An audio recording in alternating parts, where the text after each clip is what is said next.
director here at Corinth Theater Arts, and I'm joined with my very good friend and president of our board of directors, Clay S. Nails, and this is Going Off Book for this week. This week we are here on our stage. I decided to turn lights on to make it feel a little bit like something was actually happening here in the old Playhouse, because it is going to be happening pretty soon. We've been having a lot of change of venues lately, though. Every time I turn around, I mean, right. when we're in the lobby and we're out in the pit, and then we're up here. The next thing you know, we'll be out back.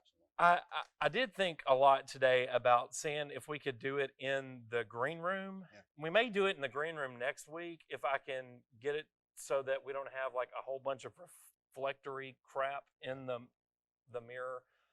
So I don't know. I mean, for me, this feels like home. We've got lights on, like really, our lights on, not crappy fake fluorescent ring lights. I mean, the lights you're seeing right now is what you'd see if we were doing a show. This is the way the... Actually, this is the lighting scheme for Steel Magnolias. Yeah. I've not changed it yet. So with the exception of, nope, you can't see it there, the light overhead. This is the lighting scheme we use for that. There's just a whole lot less of Truvy's salon here for you to look at. Although I need to go to Truvy's salon and get a haircut. Well, yeah. Actually, I have scheduled an appointment with Truvy herself. It's in June. I think I can make it that far. But the whole coronavirus nonsense is causing me to go on and I guess start losing some hair. Not really super stoked about that. Yeah, it's upsetting. You can do so many things by Zoom, but you can't get a haircut by Zoom. So you cannot get a haircut by Zoom. So, and I'm not asking you to cut my hair. Yeah, well, I wouldn't cut my hair myself. I'm not asking anybody to cut my hair. Although I will say that once, and this kind of gets into part of what we're talking about tonight. I've got a really great memory attached to production here at CTA. We held a cast party at our house for The Odd Couple, and there are lots of details that I cannot tell you about that, but one of the details that I will tell you is that on my porch at the time in downtown Corinth for that cast party, they shaved my head. John Lowry shaved my head. I remember hearing about that. I was and in the middle of it, the battery died. It was horrible. Never again will I let anyone except a licensed professional, Leslie Bivens, touch my hair. So there you go. I'm scratching my ear there. Maybe it's a hair growing into it. Exactly. You got to get. We all need a little cleaning up. Yeah. All right. So let me go over briefly again what we talked about last week, season 52. Just to make sure we're all on the same page. Got lots of comments about that. So we'll start with the rundown for season 52. Barefoot in the Park, The Curious Incident of the Dog in the Nighttime, The Rocky Horror Show, which is our first Second Curtain series production. Our link production for our 52nd season is Roald Dahl's Willy Wonka Jr., super great. A Christmas Carol takes the stage for our Corinthian Christmas classic. To Kill a Mockingbird, The Humans is our other Second Curtain series production. And Jesus Christ Superstars, what rounds out our main stage series.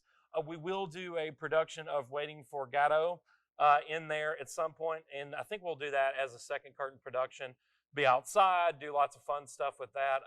Actually went on the look this week for some dead trees that I could just uproot and like stick to something.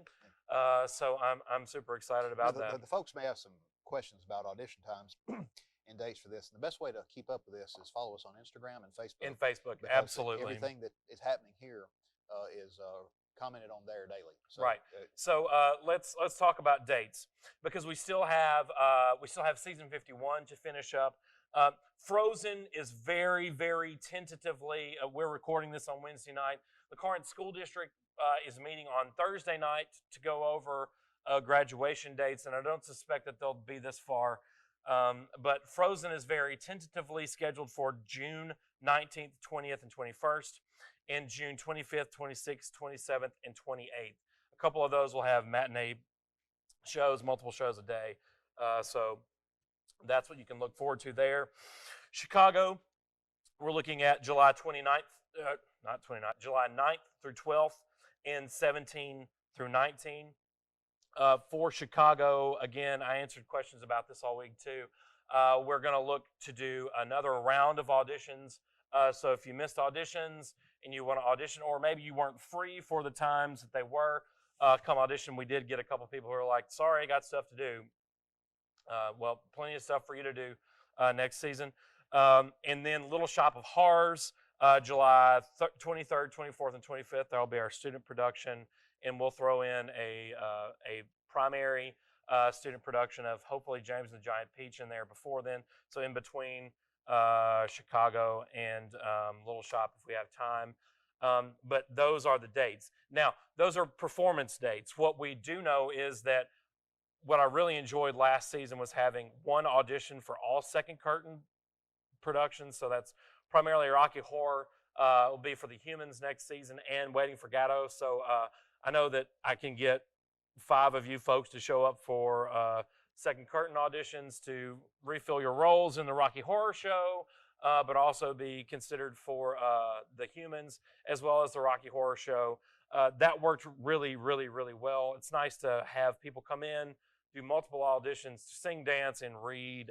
Is really, really good. And you know what's interesting is how quickly time flies. It just seems like, really, like yesterday, we were doing the Rocky Horror Show, and here you only have 1, Chicago, 2, Barefoot in the Park, 3, The Curious Incident of the Dog in the Nighttime, and then we're right back. and then you do it again. Yeah, we're it's just about to do the time warp all over again. It seems like last night we did it for the last time. So. I wish that was the case. Although, you know, like I cannot. I thought a whole lot this week about the Rocky Horror Show, about the music, about the folks involved, and the memories that we created. Such a great show. I still, you know, I mean, for all the things that we've done over the last 3 or 4 years, apples and oranges, the Rocky Horror Show with lots of other things. Excellent show. Excellent show. Keep in mind, he knows as well as anybody does, and everybody watching, I know less than nothing about performing in a musical. I don't need to be anywhere near anyone singing except in this show where all I did was talk and lead. And he did it quite well. But I catch myself now in the shower whistling Sweet Transvestite. Yep. I actually heard that on the radio today on Sirius XM. And I'll tell you another catchy tune from that song is Damn It, Janet. Oh, God, all those tunes are catchy. Over in the Frankenstein place. Oh, yeah. Every tune in there was phenomenal. Yeah. And it really was amazing. I've got to admit, I'm ashamed to say I didn't know anything about the show when I first became involved in it, and now I'm kind of a really big fan of it. Yeah, it's the best. Yeah. So we'll do that in October. What we do know is that we'll have auditions for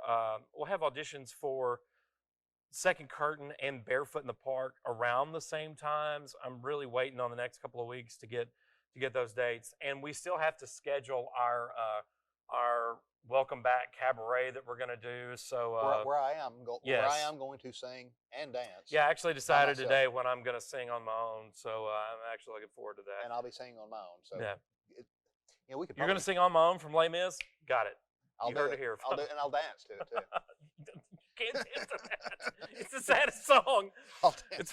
I'll dance. It's fine. I'll dance the sad I will dance. say this. Macabre. I will say this, that before the Rocky Horror Show, the only thought that I had that you and I ever had business being in a musical together was if we wanted to do it really badly. Yeah. Because we totally borked up Kiss Me Kate so bad. You and I personally messed that show up. And that's so long ago. The statute of limitations now has run out. No, they do not apply. They do not apply. That was part of that was ruined directly because of my negligence. We were gabbing backstage, and I had no pants on and was just. But I don't know if anybody in the audience noticed.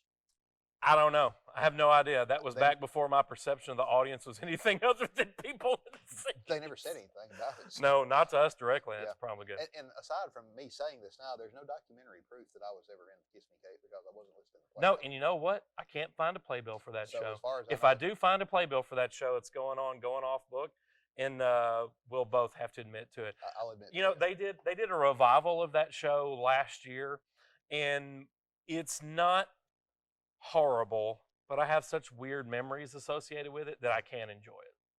And I don't really remember which part that it was that I sang in that. I know that Dan Marsh and Kevin Webb were the male leads. Jenny Pace McFeeters and Who else was it? Williams. Oh, She was Stuart Green's. no. Not Nan. Wow. I got in trouble about this. Leanne Williams were the female leads. We had a ton of people in the chorus for that show. The chorus was super talented in that show. Milton Wallace was in it. Milton was in it. Fur coat. Yes. Oh, it's hot. It's incredible. And Milton, if you see this, to this day, you don't see how you stood wearing that fur coat. It was 1,000 degrees in here, and you wearing that fur coat was incredible. Yeah, you should have gotten a Maggie just for wearing a fur coat. For wearing a fur coat when it's 1,000 degrees outside. That's what we're looking at in the next couple of months. Please just know that we are taking every precaution we can as to our strategic plan to get you folks back here in our seats. Again, for Frozen, we are absolutely planning to extend the run as contractually far as we can and sell half of a house. We're going to have a sanitizing station. We're going to encourage you wearing masks, check some temperatures if needed at that point in June. So we're doing all that we can to keep you, our patrons, and our volunteers safe. So just know that's. And again, I want to reiterate any changes that might take place before you see us again. Please follow us on Facebook and Instagram.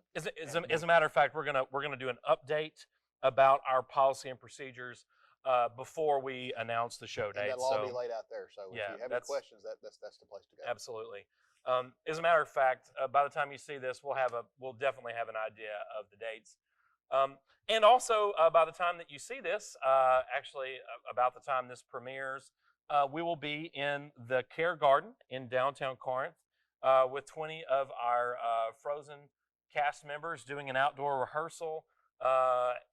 Really, really looking forward to some of that. I mean, this has caused us to be proactive in a variety of ways, and I love it. I love that our theater community has taken up the mantle that we've talked about so frequently of flexibility. You have to be flexible to be a volunteer, and we just have, and it's been amazing. We have the best volunteers anywhere. Oh, I'd put that up against anybody. There's no question about it. I mean, the amount, not counting myself at all. Oh no, The amount of talent and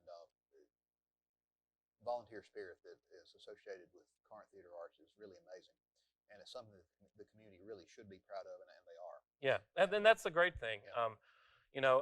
Every time I talk with our city officials and our leaders in the city of Corinth and Elkhorn County, to hear them say, you guys are doing amazing. Thank you for doing what you do is really, really nice.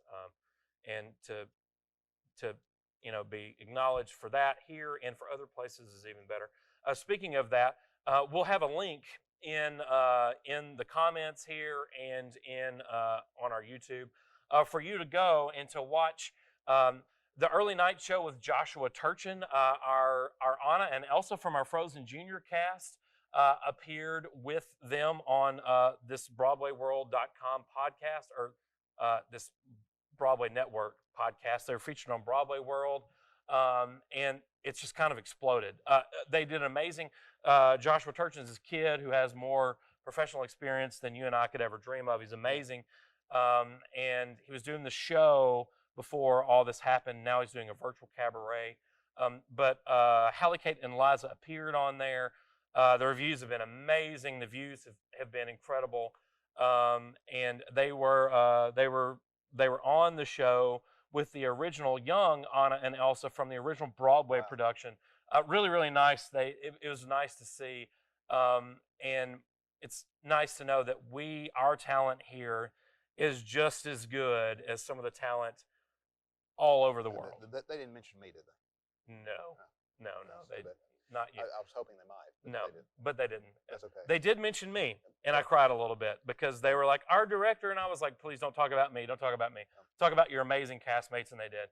I'll probably cry because they didn't mention me later tonight. He will. He'll watch the video just to see. Yeah. So you should watch the video too. Watch the video, leave a comment, and let the early night show know that you watched the video, where you're from, as well as Broadway.com is doing this great contest for seniors going into college, people going into college, and Liza has entered that. Folks have, in the Mississippi Theater Association has broadcast this other student from South Mississippi. The Orpheum in Memphis is promoting this other student from somewhere in Memphis. We're pushing hard for Liza. She entered Monster, which is a song from Frozen on Broadway, with the strong encouragement of these folks from the early night show and some other folks to do that.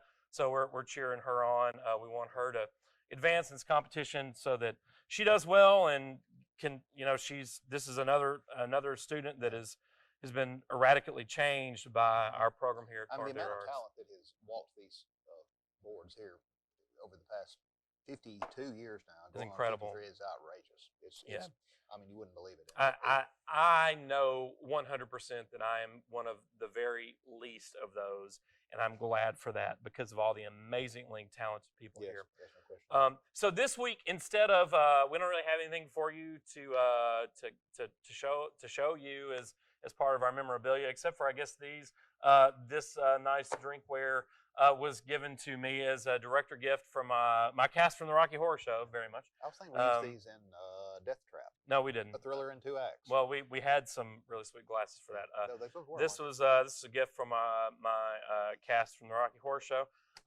But instead, this week what we've encouraged you to do is submit some of your fondest memories of CTA, whether you're a current volunteer or a longtime volunteer. Clay, what's some of the best memories? Like, give me 1 or 2 good memories that you've had here as a volunteer. Good or bad? Good memories. The ones that you can talk about. Honestly, and I know this is going to sound really weird, and I'm not saying it just to be corny or self-deprecating, but the best memories that I have are any time that, whether I'm involved in the show or not, as it was the case with Steel Magnolias, or as with Rocky Horror when I'm not playing a lead role or even what I would consider a cameo role. Anytime a show sells out, because what that does is it allows the people who are in the show, and unless you come and are involved in a show, you have no idea how much work goes into an hour and a half or 2 hour production. We will rehearse 6 weeks. 6-8 weeks, predominantly 8 weeks now. Usually 4 nights a week. Mm-hmm. The last week we'll be here every night, generally until 11 o'clock, if not later than that, up until the sponsor night, which is on Thursday night. Tech week. Yeah, Tech week. It's rough. It can be. And it's so rewarding to see, whether I'm involved with it or not, just for the community and for the people who are involved with it, to see either a sellout crowd or a near sellout crowd, because it shows you that your work is not going unnoticed. For me, as you know, I say all the time, and it's absolutely true, I'm incredibly lucky to have this job in this theater that has meant so much to me personally. For me, I've thought a lot today about my time as a student volunteer and the connections that I made with people, the relationships that I formed. It's still really hard for me to consider that I wouldn't be sitting right here if I hadn't walked out of the door right over there. It just is mind-blowing to me. The first time I walked out the door was right there. Yeah, I mean, right? It's so like foul and fair day I've not seen, and have not seen another one since then. It's bizarre to think about it from that perspective, right?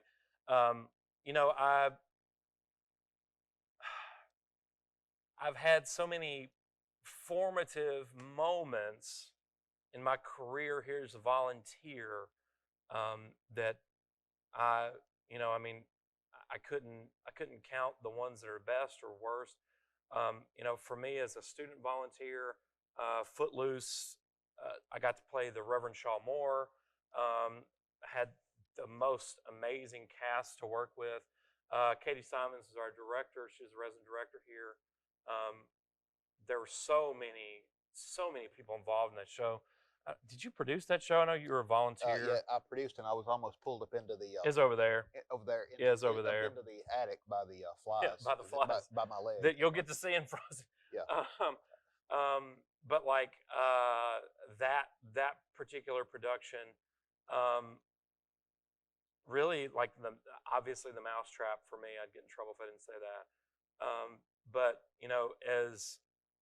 as going on as an adult volunteer, for me, the Christmas productions I was a part of, The Odd Couple, where I learned what it meant to be a complete ensemble player, how important ensemble players were to what it was we were doing. Tartuffe, for God's sakes, which was incredibly challenging. And there were 2 or 3 roles that I just popped in. When Kelly Gilson was our resident director, I was actually in Little Abner. I appeared, like we had just moved back to town. I appeared as the President of the United States. I was not credited. I remember I that. came in at intermission. I left. I did not bow with the cast. And then, of course, Becky's New Car is what really kind of kickstarted this phase of CTA's history. That really did, didn't it? I mean, it was did. Because I was retired, self-imposed retirement for a period of time after. Speaking of good memories, Macbeth obviously would be a good memory because it was the first thing that I did. Good way to start is by playing a major leading role. Oh, by the way, Macbeth, you should go right now. The Globe Theater on YouTube has that Scottish play for free for you to watch right now. You should. And just imagine my face on that character playing Macbeth, and you'll see what a good job that I did. Yeah. Playing it. No, I'm just kidding. He was really good, actually. I was terrible. But, you made a comment the other day, though, that I thought was very true. You can just read Shakespeare, and it makes you sound great. Everybody sounds smart reading Shakespeare. Speaking in iambic pentameter, something about it just does it. It does. But I had retired, sort of. I played, we had 3 murders, and it's only Monday, which hopefully someday we will revive. A Pat Cook. Yeah, another Pat Cook baby. play. But I kind of went into self-imposed retirement after Cat on a Hot Tin Roof.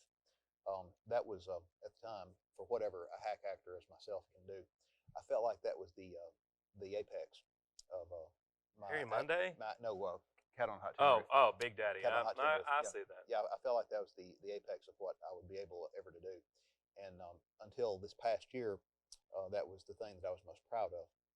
I don't know whether or not I did a better job as Willie Loman, but I will say that playing Willie Loman, if I live to be 95 years old, playing Willie Loman and being in Death of the Salesman will be one of the 3 highlights of my life. That was the most difficult, emotionally and technically difficult thing that I've ever done in my life, and that includes performing my mother's funeral. That was a hell of a deal. I'll say this. I think that you were probably, as I was only a volunteer at the time, who had no directorial experience then, but now as being a director, I can look back and say that you were probably the only actor that we had who could have been Big Daddy. You're way too young to be Big Daddy. I think you owe that another shot with with more experience in your life. I'd love to. I'll say this: I am partial to your role in Death of a Salesman only because I directed you. I think that you've grown. I'll say this: I think that what I've enjoyed about working with you as a volunteer has been to have that experience with you as volunteers in the Mousetrap. I don't know anything about any damn skis. My favorite line in the whole show. And from that to being in 3 Murders, being in some of these other things with you, from that into bringing you back for Daddy's Dying, Who's Got the Will. You absolutely were everything I wanted you to be as Orville in that show. But I could tell that your life experience made you a better actor. Absolutely, and that's you're about to pull the words out of my mouth. Is that playing Big Daddy at the age of 30, 35? No, 30. I just turned 36. When we did with what we had to do, versus playing Willie Loman at the age of 49. I was playing Willie Loman at the age, not that Willie Loman was in the play, but not too far removed from where he was. So it would 10, 12 years. Yeah, it was very easy 50. For me to see where he was going, where his life was going or hadn't gone. Right. And for what it's worth, and I don't know anything about that process. I know how Katie worked as a director. She is probably more formative on me as a director than almost anyone else. but I don't know anything about that process. But I know that I've seen your process all along over the years, and you are far more accomplished now as a person who can take a work and break it down and understand your character than you were as Big Daddy, which is why I think you need to do it again. Yeah. So what we're asking you to do this week, we've asked you, and so we're gonna feature some of these videos now. Is to submit some of your most fond memories of CTA, and we still want you to do that over the next couple of weeks. So if you'll take your phone out and you'll record yourself for 30 seconds, 45 seconds, and tell us some of your most fond memories of being a volunteer here at CTA, whether you've been here last year or 15 years ago. We would love to feature your story here on Going Off Book, because our theme for our 51st season is tell the story. And me as a director, I think that's the most important thing that you can do as an actor, is to tell that character's story. Your story defines who you are. Our stories have been defined. I know that I can speak for Clay and myself, by Corinth Theater Arts. So if your story has been defined or impacted in some way by CTA, we want to hear from you. You've heard a little bit about ours, so what we're going to do now is see see some of those that have told us about theirs.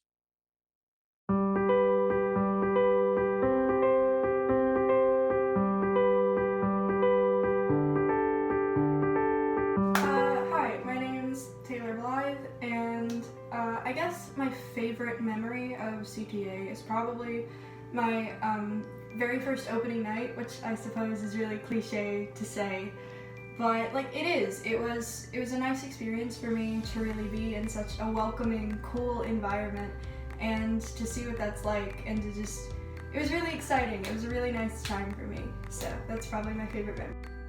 Hello, this is Matt Wood, and I was asked to share my favorite CTA memory, so here goes. Last year when we were doing Rocky Horror, Josh decided that we should record the music ourselves, which sounded like a great idea at the time, and we did. That's exactly what we did. We started off with a friend of Josh's coming in to record a bass piano track for every song. And that's what we used in rehearsal through most of the process. Toward the end, we finally got around to putting all the other instruments on top of it. So we crammed ourselves in the dressing room for 3 or 4 really late nights and knocked it out. And I was not happy with it. I didn't like. A lot of my parts I thought sounded sloppy. I wasn't feeling good about the music. I was feeling good about everything else in the show because we had a great show. But I didn't feel good about the music, and that was bugging me pretty bad. And we get around to the show, and the crowd couldn't have been more receptive to it. Everybody danced and sang along, and they loved it. And it was quite surreal being on stage and singing and dancing as Riff Raff, and the crowd singing and dancing along to the music that we recorded. So it was pretty incredible, and I really hope we get to do it again this year, because I'll be back. Anyway, I think that's all I got. I hope you guys are staying safe out there. We'll see you soon.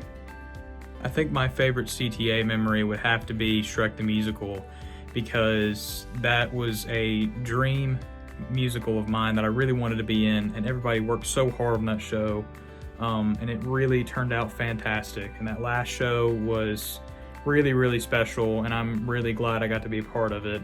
I still miss that show today. I love that cast. It was really, really a lot of fun. But yeah, that'd be my favorite memory. All right, so for certain, if you want to share with us your story, your CTA memories, please do that. We'll continue to feature those over the next couple of weeks. All right, to the most infamous book in Corinth Theater Arts history, the Critics' Choice Cookbook. This week, this doesn't really tie into tonight's selection, but I thought that I think a supporting role is great. Emily and I have talked a lot this week about ensemble performances and how I, as a director, it's really tough for me to cast someone who doesn't get that, who doesn't work as an ensemble player, because I think every show that we do is an ensemble show. We don't intentionally cast volunteers as the star. It's, we don't do that. Everything is an ensemble piece here at CTA. And it's hard to think about any meal, like a Thanksgiving meal, a holiday meal of any kind, or just, like go to Cindy's place in downtown Corinth without getting a piece of bread. Bread is kind of like the best ensemble member of any meal whatsoever. It goes with everything. It does. It goes with everything. So this week's recipe from the Critics' Choice Cookbook comes from our very own Jane Stratton's mom, Rita. It's Ella Mae's rolls. I was told that there was some other name for these, but he said he would tell me later that I couldn't talk about it. I don't know. Anyway, so Ella Mae's rolls. So here's what we're going to do. 2 cups of milk, half cup of shortening, half cup of sugar, 1 package of yeast, a 1/4 cup of water, 4 cups of all-purpose flour, 1 teaspoon of baking powder, a half teaspoon of baking soda, and a teaspoon of salt. Okay, that sounds like bread. You heat the milk and shortening until the shortening melts. You add sugar while the mixture is warm. Cool to room temperature. Dissolve the yeast in the water. Add to the milk mixture. Okay. Add 1.5 cups of flour to the mixture. Beat until like pancake mix. Okay, that makes sense. Add more flour if necessary. Cover and let rise in a warm place until doubled, approximately 1 hour. Proofing in mathematics and in bread is good. Add 2 cups flour, baking powder, baking soda, and salt. Roll out on a floured board, cut and place on a greased pan. Bake at 450 until light and golden in color. The dough can be refrigerated. Just allow extra time for rolls to rise before baking. That sounds delicious, yeah. It does. It sounds really good, actually. I like a roll. I'm more of a roll person than cornbread. Yeah. That's just me. Yeah, I don't eat cornbread. Do you not? You don't like cornbread at all? I feel like I'll probably be evicted from the South for that. I just don't eat cornbread. You could be. Yeah. But where would they evict me? Do you like, I guess, further south? Further north, or maybe to Argentina. I don't know. Don't go further north. So rolls are. Yeah, I just don't. I mean, Mexican cornbread's pretty good. Is that racist for me to say that? No. That's the actual name. And my dad has been trying to get me to eat this broccoli cornbread that he made. I love broccoli. I've heard of that, and I've had that. Vegetables are great. Not bad. No. I am not a cottage cheese person. Yeah. I hate cottage cheese. Yeah, we talked about that the other night. The cottage cheese is just filler. I mean, that's some. I think the word that I would use is garbage. That's just a throwaway ingredient. Garbage cheese. When you need an ingredient that. If you're Mr. Cottage of cottage cheese, I apologize. Yeah, it's not even really cheese, is it? No, I don't think so. It's more like curds and whey, like Little Miss Muffin. Oh, that's gross. Mama Rita, thank you for your recipe in the Critics' Choice Cookbook several years ago. This coming up week, we're going to place a copy of the Critics' Choice Cookbook in Tanya's little free library. So if you covet this cookbook, look for that. That's the thing that we're going to do. Okay. So this week we are looking at a playwright that we have never tackled here at CTA. I will say that you and I, we had a lot of discussion about Death of a Salesman when we did that, because we thought nobody had ever done that here. And there was a reason for it. And there is a reason for it. I guess it's the same reason that we have not tackled Eugene O'Neill. We've done The Lion in Winter here at CTA. It's not Eugene O'Neill. We've done On Golden Pond. We've never done anything by Eugene O'Neill. I love Iceman Cometh. I think that you have to have the right audience for that. I don't know that anybody in Alcorn County can sit for that, even over a period of 2 nights. And enough people to cast. No. It would take an army of people to cast. Yeah, it's one of my favorite things, but it's a work that I like to read for me, not for anyone else. Let me give you a little background on Eugene O'Neill. Eugene O'Neill was born in 1888. He died in 1953. In 1936, he became the first U.S. playwright to receive the Nobel Prize for Literature. I think that's interesting. Went to Harvard, born in New York. Super. His Long Day's Journey into Night, which we're going to read from tonight, is broadly considered to be the apex of all of his work. And it was produced after he passed away in '57. But I really think that Eugene O'Neill, and we were talking before we got started, the similarities between Eugene O'Neill and Arthur Miller and Tennessee Williams and how they equate to Shakespeare. You know, Shakespeare is the thing that we're all looking at right now. And Williams probably equates to Shakespeare more just in the flowery language than Arthur Miller or Eugene O'Neill. This is a great quote by Eugene O'Neill. I love this. "I want to be an artist or nothing." I think that's incredible. I think that is fantastic. you know, there are a lot of people who strive for that, and Eugene O'Neill, he actually lived that. His mother was addicted to morphine, a drug problem. He had an older brother who died of measles. His father was an actor. So that takes us to Long Day's Journey into Night. And semi or more than semi it autobiographical. does seem to be. So tonight we're going to read for you a selection from Long Day's Journey into Night. So if you're not familiar with this, it is a play about addiction and vice. Whereas, you know, Arthur Miller, his themes were a lot of his work is very thematic. You know, suicide, obviously very heavy on Death of a Salesman. But O'Neill was very interested in how his characters found themselves in these pieces, the predicaments they found themselves in. There's a lot of denial, blame, and guilt.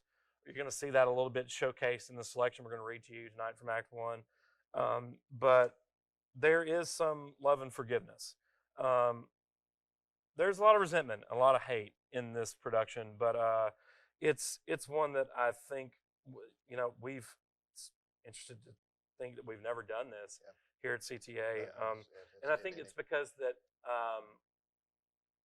I know certainly as far back as I can remember, we never had the entire dramatic talent pool to do something like this. We've always had good musical talent. Well, and even for a while, and good comedic talent. Even for quite a while, we had a nice mixture of folks who could do both, but we never really had a total troupe of folks who could do one thing specifically well. And I think that we've kind of, I don't know if I want to say that we've kind of gotten close to that in the last couple of years, but we'll see. Yeah, we have several people that can do heavy drama. Yeah, very well.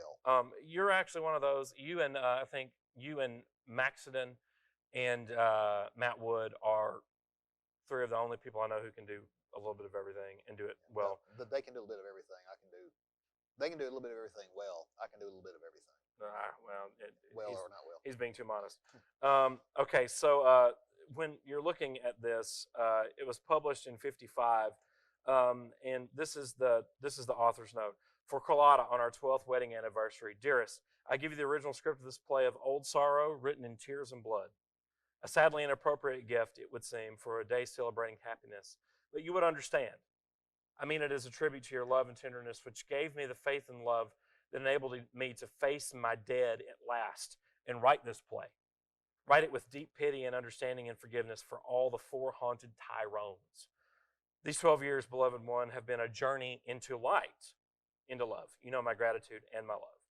Gene. So this play features 5 actors, 4 of which are the Tyrone family. James Tyrone, which you'll read for tonight, Clay. Mary Tyrone, his wife. James Tyrone Jr., Jamie, I'll read for. He's the eldest. Edmund Tyrone is the younger son, and Kathleen, a girl. Edmund is sickly. I like the fact that Tyrone is referred to here by his last name. Yeah, right. Tyrone. Yeah. I don't know. By the way, I like people that have last names that can work as first names also. That way, if you call them by their What about people who have like a double name. A lot of people call me Josh Steen. Like they can't call me Josh or Joshua. It's your Josh Steen. Josh Steen. I'm a two-named, like one-name Clay person. Nails. Yeah, exactly. People Yeah, call yeah. my office. Hello, am I speaking with Clay Nails? Clay Nails. Yeah, right. It's like that's like I don't have another name. Like that's Just- all just one word. Clay Nails. So we're going to break this down. Act 1, we're going to read from Act 1. It starts at 8:30 a.m. in the Tyrone's summer house in their living room. We're going to skip a little bit past where Mary and Edmund leave. This is a cottage. It's a really nice little cottage. James Tyrone is... They weren't have any cheese in it. Probably. James Tyrone is a very successful actor. He's a very well-read person. And I think Mary is maybe the key person. Mary and Edmund are really key here because this section that we're going to read from, we don't hear from them, we don't see them. Mary is distinctly Irish. She's very nervous. Mary's a very nervous person. Tyrone is 65 but looks 10 years younger. He's a very successful actor. You're not a romantic actor, just know that. There's a lot of earthly peasant in him mixed with streaks of sentimental melancholy and rare flashes of intuitive sensibility. Earthy peasant. Yeah, there you go. You're an earthy peasant. I'm eating dirt. Yeah, well, and then so what you need to know is that Edmund, the youngest Tyrone's son, is sick, deathly sick, and it's caused Mary to go into a not great place. Jamie is 33. He has the appearance of his father. He lacks his father's vitality. He has a weird nose. Edmund is 10 years younger than Jamie, and he's very sickly, and that kind of sets us up to where we're going to go. So we're going to start and go for a little bit of ways as Mary has gotten up and left father and son together alone. You're a fine lunkhead. Haven't you any sense? The one thing to avoid is saying anything that would get her more upset over Edmund. All right. Have it your way. I think it's the wrong idea to let Mama go on kidding herself. It will only make the shock worse when she has to face it. Anyway, you can see she's deliberately fooling herself with that summer cold talk. She knows better. Knows? Nobody knows yet. Well, I do. I was with Edmund when he went to Doc Hardy on Monday. I heard him pull that touch of malaria stuff. He was stalling. That isn't what he thinks anymore. You know, it's as well as I do. You talked to him when you went uptown yesterday, didn't you? He couldn't say anything for sure yet. He's to phone me today before Edmund goes to him. He thinks it's consumption. Doesn't he, Papa? He said it might be. Poor kid. God damn it. Might never have happened if you'd sent him to a real doctor when he first got sick. What's the matter with Hardy? He's always been our doctor up here. Everything's the matter with him. Even in this hick burg, he's rated 3rd class. He's a cheap old quack. That's right. Run him down. Run down everybody. Everyone's a fake to you. Hardy only charges $1. That's what makes you think he's a fine doctor? That's enough. You're not drunk now. There's no excuse. If you mean I can't afford one of those fine society doctors who prey on the rich. Can't afford? You're one of the biggest property owners around here. That doesn't mean I'm rich. It's all mortgage. Because you buy more instead of paying off mortgages. If Edmund was a lousy acre of land you wanted, the sky would be the limit. That's a lie, and your sneers against Dr. Hardy are lies. He doesn't put on frills or have an office in a fashionable location or drive around in an expensive automobile. That's what you pay for those other $5 to look at your tongue, fellas, not their skill. Oh, all right. I'm a fool to argue. Can't change the leopard's spots. No, you can't. You've taught me that lesson only too well. I've lost all hope you'll ever change yours. You dare tell me what I can afford? You've never known the value of $1 and never will. You've never saved $1 in your life. At the end of each season, you're penniless. You've thrown away your salary every week on whores and whiskey. My salary, Christ. It's more than you're worth, and you couldn't get that if it wasn't for me. If you weren't my son, there isn't a manager in the business who would give you a part. Your reputation stinks, so as it is, I have to humble my pride and beg for you, saying you've turned over a new leaf. Although I know it's a lie. I never wanted to be an actor. You forced me on stage. That's a lie. You made no effort to find anything else to do. You left it to me to get you a job, and I have had no influence in the theater. Forced you. You never wanted to do anything except loaf in bar rooms. You'd have been content to sit back like a lazy lunk and sponge off me for the rest of your life. After all the money I'd waste on your education, and all you did was get fired and disgraced from every college you went to. Oh, for God's sakes, don't drag up that ancient history. It's not ancient history that you have to come home every summer to live on me. I earn my board and lodging workings on the grounds. It saves you hiring a man. I wouldn't give a damn if you ever displayed the slightest sign of gratitude. The only thanks is to have you sneer at me for a dirty miser. Sneer at my profession. Sneer at every damn thing in the world except yourself. That's not true, Papa. You can't hear me talking to myself, that's all. Ingratitude, the vilest weed that grows. I could see that line coming. God, how many thousand times? All right, Papa. I'm a bum. Anything you like, so long as it stops the argument. If you'd get ambition in your head instead of folly. You're young yet. You could still make your mark. You've had the talent to become a fine actor. You still have it. Well, you're my son. Let's forget me. I'm not interested in the subject. Neither are you. What started us on this? Oh, Doc Hardy. When is he going to call you about Edmund? Around lunchtime. I couldn't have sent Edmund to a better doctor. Hardy's treated him whenever he was sick up here since he was knee-high. He knows his constitution as no other doctor could. It's not a question of mine being miserly, as you'd like to make out. And what could the finest specialist in America do for Edmund after he's deliberately ruined his health by the mad life he's led ever since he was fired from college?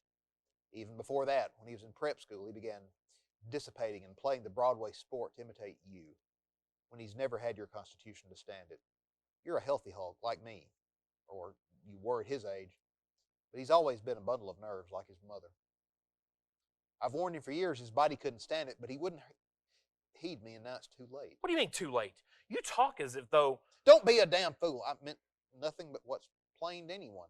His health is broken down, and he may be an invalid for a long time. I know it's an Irish peasant idea consumption is fatal. Probably is when you live in a hovel on a bog. But over here, with modern treatment... Don't I know that? What are you gabbing about anyway? And keep your dirty tongue off Ireland with your sneers about peasants and bogs and hovels. The less you say about Edmund's sickness, the better for your conscience. You're more responsible than anyone. That's a lie. I won't stand for that, Papa. It's the truth. You've been the worst influence for him. He grew up admiring you as a hero, a fine example you set for him. If you ever give him advice except in the ways of rottenness, I've never heard of it.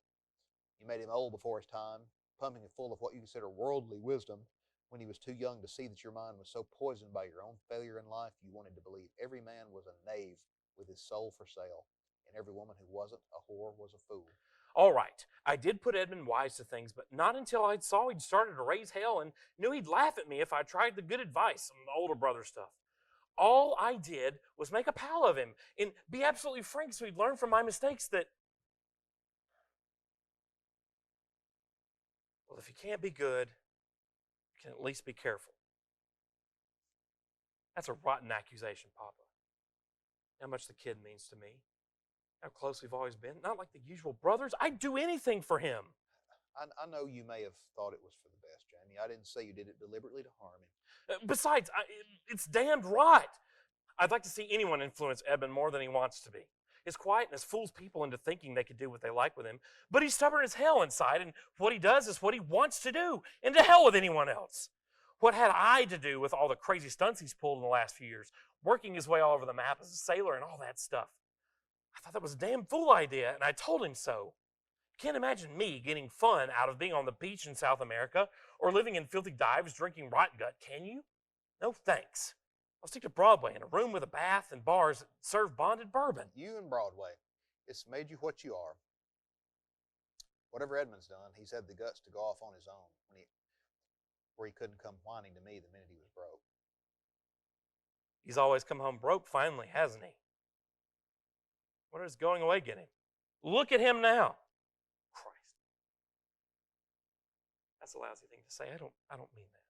He's been doing well on the paper. I was hoping he'd found the work he wants to do at last. Town rag. Whatever bull they hand you, they'll tell me he's a pretty bum reporter. If he weren't your son, that's not true. They're glad to have him, but it's special stuff that gets him by. Some of the poems and parodies he's written are damn good. They'd ever get him anywhere in the big time. But he certainly made a damn good start. Yes, he's made a start. You used to talk about wanting to become a newspaper man, but you were never willing to start at the bottom. You expected... Oh, for Christ's sakes, Papa, can you lay off me? It's damnable luck Edmund should be sick right now. It couldn't have come at a worse time for him. Or for your mother.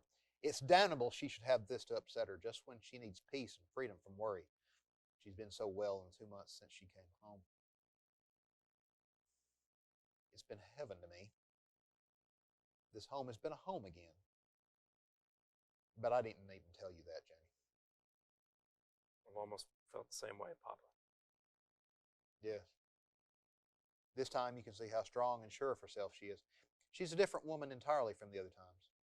She has control of her nerves, or until Edmund got sick. Now you can feel her growing tense and frightened underneath. I wish to God we could keep the truth from her, but we can't if he has to be sent to a sanatorium. What makes it worse is her father died of consumption. She worshipped him, and she's never forgotten. Yes, it'll be hard for her, but she can do it. She has the willpower now. We must help her, Jamie, in every way we can. Of course, Papa. Outside of nerves, she seems perfectly all right this morning. Never better. She's full of fun and mischief. Why do you say seems? Why should she be all right? What the hell do you mean? Oh, don't start jumping down my throat. God, Papa, this ought to be one thing we can talk over frankly without a battle. I'm sorry, Jamie. But go on No, and tell me. there's nothing to tell. It was all wrong. It's just that last night, well, you know how it is. I can't forget the past. I can't help being suspicious, and any more than you can. It's the hell of it. And it makes it hell for Mama. She watches us watching her. I know. Well, what was it? Can't you speak it out? Nothing, I tell you. Just my damned foolishness. Around 3 o'clock this morning, I woke up and heard her moving around in the spare room. And she went to the bathroom, and I pretended to be asleep. She stopped in the hall to listen, as if she wanted to make sure I was. For God's sake, is that all? She told me herself that foghorn kept her awake all night. And every night since Edmund's been sick, she's been up and down, going to his room to see how he was. Yes, that's right. She did stop to listen outside his room. It was her being in the spare room again that scared me. I couldn't help remembering that she started sleeping alone in there. It has always been a sign. It isn't this time. It's easily explained. Where else could she go last night to get away from my snoring? By God, how can you live with a mind that sees nothing but the worst motives behind everything is beyond me? Oh, don't pull that. I've said I was all wrong. Don't you suppose I'm as glad as you are? I'm sure you are, Jamie. It'd be like a curse. She can't escape if worry over Edmund. It was in her long sickness after bringing him into this world she first... Oh, she didn't have anything to do with it. I'm not blaming her. Then who are you blaming? Edmund for being born? You damn fool. No one was to blame. The bastard of a doctor was. From what Mama said, he was another cheap quack like Hardy. You wouldn't pay for a first... That's a lie. So I'm to blame? That's what you're driving at, is it? You evil-minded loafer. Shh. If we're going to cut the front hedge today, we'd better go to work. Then Mary comes in and things change. So,